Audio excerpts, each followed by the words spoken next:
Bonsoir Bios. Bonsoir. Vous êtes Bios Diallo, journaliste, écrivain, et vous êtes aussi depuis 4 ans le directeur du festival Traversée Mauritanie, qui est cette année à sa 4e édition. Par rapport à justement à cette 4e édition, quelles sont les nouveautés? Qu'est-ce qui fait justement l'innovation de cette édition?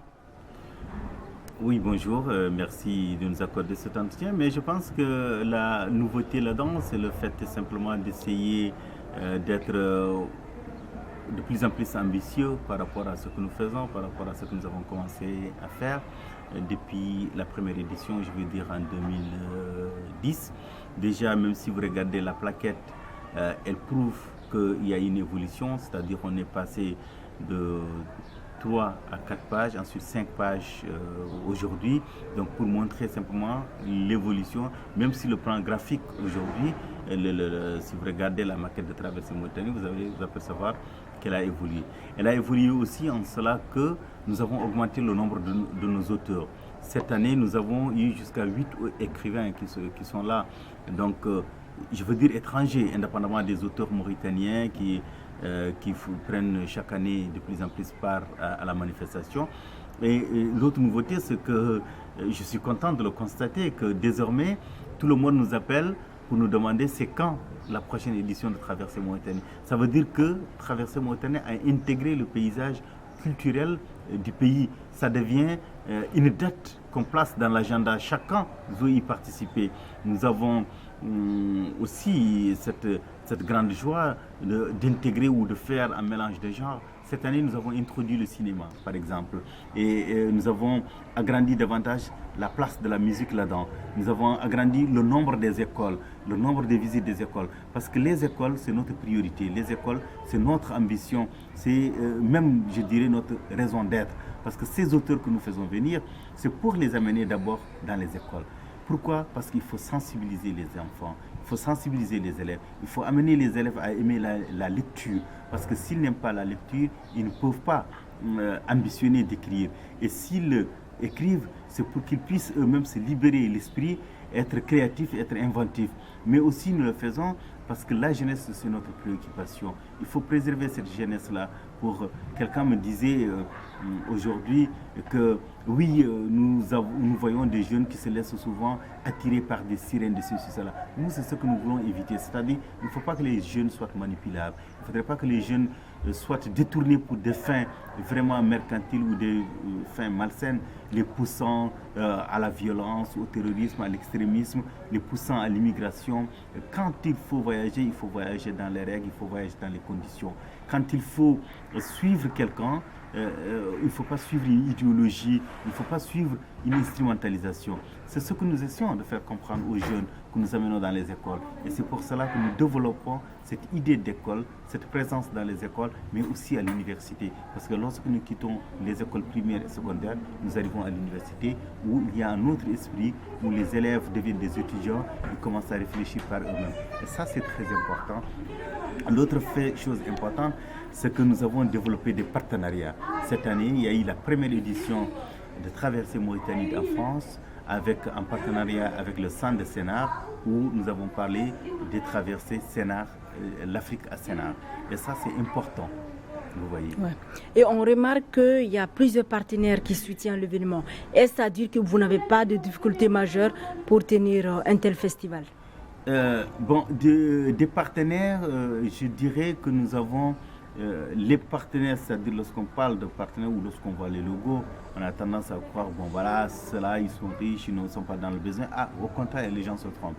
Tous les logos, ce n'est pas forcément des financements, c'est des gens qui font des accompagnements moraux, des accompagnements souvent financiers, mais il y a beaucoup aussi qui nous accompagnent par des conseils, par du réseautage en nous mettant en relation avec d'autres et d'autres. Alors par reconnaissance, nous les mettons. Mais je dirais que nos partenaires, essentiellement, ce sont le ministère de la Culture, de la Jeunesse et des Sports, qui nous a accordé vraiment son soutien, et la communauté urbaine de Nouakchott, l'ambassade de France par le biais du SCAC, c'est-à-dire le service de la coopération culturelle et culturelle.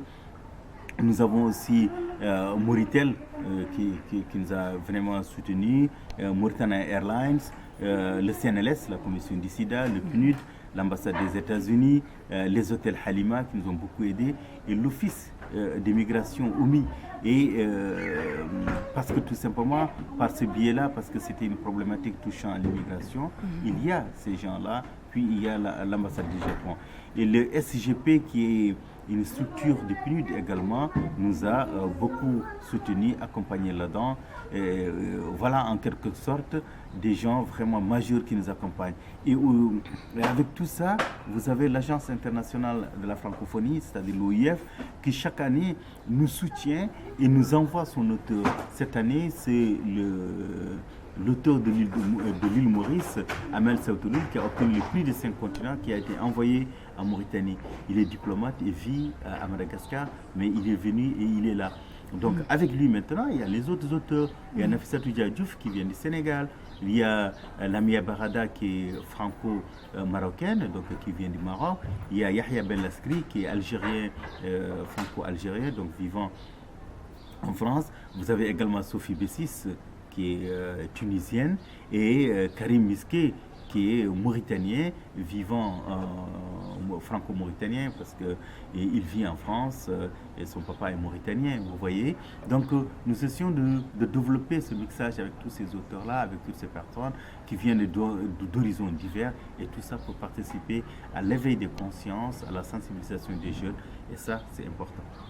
Est-ce qu'il est toujours facile, selon vous, malgré que vous êtes actif à travers ce festival depuis 4 ans, que la littérature notamment est mise en valeur, ou bien la littérature souffre toujours de manque de reconnaissance, de manque de soutien justement, vu qu'il y a aussi peut-être une absence d'industrie d'édition?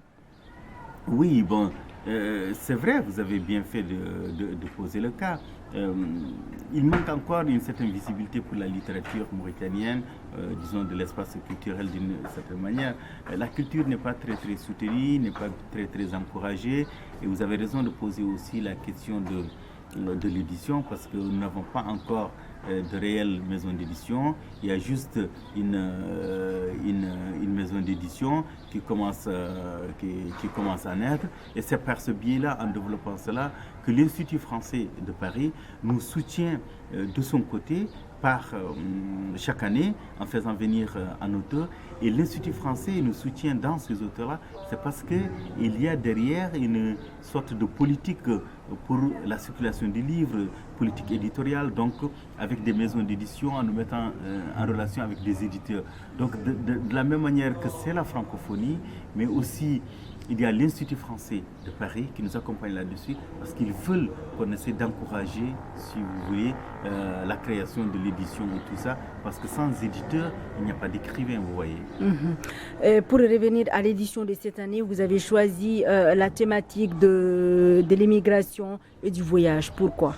Alors nous avons choisi migration et voyage comme thématique parce que tout simplement, vous savez que nous avons été endeuillés à plusieurs reprises. Il y a eu des drames qui se sont produits avec le voyage, avec le déplacement des auteurs et des enfants, des migrants, et c'est cela, des gens qui veulent immigrer, qui veulent voyager. Le voyage est un droit, chacun est libre de voyager. Maintenant, les réseaux du voyage sont multiples. Donc en voyant ça avec des gens qui meurent dans des voyages et d'autres qui ne parviennent pas à assouvir leur liberté de voyager, nous avons dit qu'il fallait faire la thématique sur la migration. Donc nous avons fait cette migration au cours de laquelle nous parlons des drames qu'il y a autour de l'immigration, mais il y a aussi les drames aussi autour du sida sur lesquels il faut revenir, sensibiliser. Donc il y a un lien, par exemple, avec toutes les communautés mauritaniennes, par exemple, qui partent au Congo, au Zaïre ou ailleurs à travers le monde, des régions qui sont à taux de prévalence assez élevé. Et il faut sensibiliser les jeunes là-dessus. Et ici aussi, on a aujourd'hui tendance à minimiser ou à simplifier les rapports sexuels, les relations sexuelles. Alors, sans préservation, c'est cela. Alors, donc, si on ne peut pas demeurer chaste, mieux vaut se prévenir. Donc, nous sensibilisons les jeunes en parlant de la question du sida dans les écoles, de la même manière que nous parlons de l'immigration et comment elle doit se faire. Vous avez parlé aussi de la sensibilisation des jeunes, mais moi, personnellement, je ne sens pas que le public est au rendez-vous. On sent que malgré quand même la majorité, malgré le fait que le festival prend de l'âge, que depuis, je sais pas, depuis hier, moi, j'ai pas vu quand même le public présent. Pourquoi? Eh ben, écoutez, ça dépend. Nous avons, peut-être qu'on attendra la journée de l'université pour voir, mais nous sortons d'élections. Il y a beaucoup de gens qui ne sont pas encore rentrés. L'engouement, vous le sentez ou pas? Ah ben oui, mais il faut voir comment aujourd'hui dans les écoles où nous avons été, les mobilisations qu'il y avait dans les écoles. Nous étions à Baobab aujourd'hui, hier nous étions à Al-Bakhara, nous étions dans d'autres écoles, mais les élèves sont là, ils sont présents. Maintenant, d'une manière générale, le fait que le public vienne, le public mauritanien, il est comme ça. C'est-à-dire c'est un problème, les gens ne sortent pas beaucoup. Ça, c'est parce qu'on n'encourage pas la culture, c'est parce qu'il n'y a pas de politique d'encouragement de la culture, des espaces culturels, des lieux de rencontre, ce qui fait que les gens ne partent pas forcément. Les espaces culturels sont rares. Donc les gens n'ont même pas une sorte d'identification, de savoir qu'il y a, par exemple, l'espace Camara qui existe, il y a le centre culturel marocain, il y a le centre culturel égyptien, c'est ça. Les gens ne circulent pas. Donc c'est ça, c'est parce qu'il n'y a pas une politique encourageant réellement le développement des espaces culturels. Donc les gens ne viennent pas. Quand on dit qu'il y a un concert ou ça, bon d'accord, bon, vous avez, et même ça c'est pas catégorie quoi. Mais justement, qu'est-ce que Traversée Mauritanie fait par rapport justement au développement des espaces culturels? Est-ce qu'il y a une démarche derrière? Nous, la démarche, c'est de programmer nos rencontres dans ces espaces pour faire venir des gens dans ces espaces. Parce qu'à chaque fois que nous organisons, nous éclatons les lieux. Et à chaque fois qu'on éclate les lieux, au moins il y a 3 ou 4 ou 5 personnes qui découvrent ce lieu, qui ne connaissaient pas. Donc voilà un peu. Physiquement, nous n'avons pas suffisamment de moyens pour créer nous-mêmes un espace culturel, mais nous participons à l'évolution des espaces culturels en y faisant des programmations de nos activités. Ouais. Moi, en parcourant le programme de cette année, je n'ai pas senti qu'il y avait beaucoup de femmes invitées, beaucoup de femmes auteurs invitées.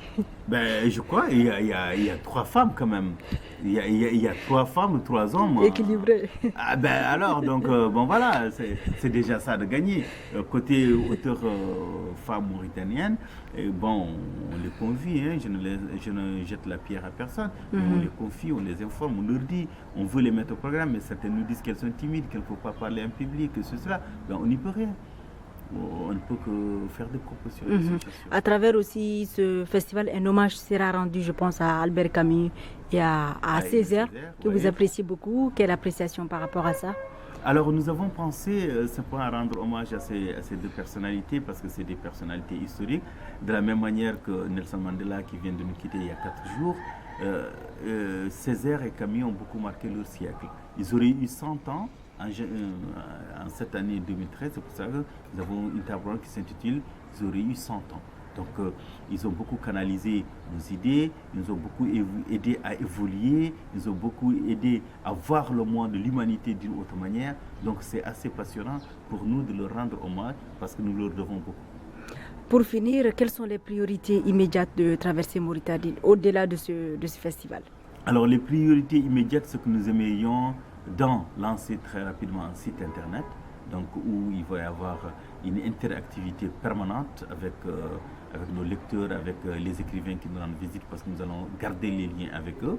La deuxième des choses, c'est qu'à partir de 2014, nous allons créer chaque mois, une rencontre dans un espace culturel, donc une table ronde, une conférence avec des auteurs mauritaniens, et aussi chaque mois, une rencontre dans une école.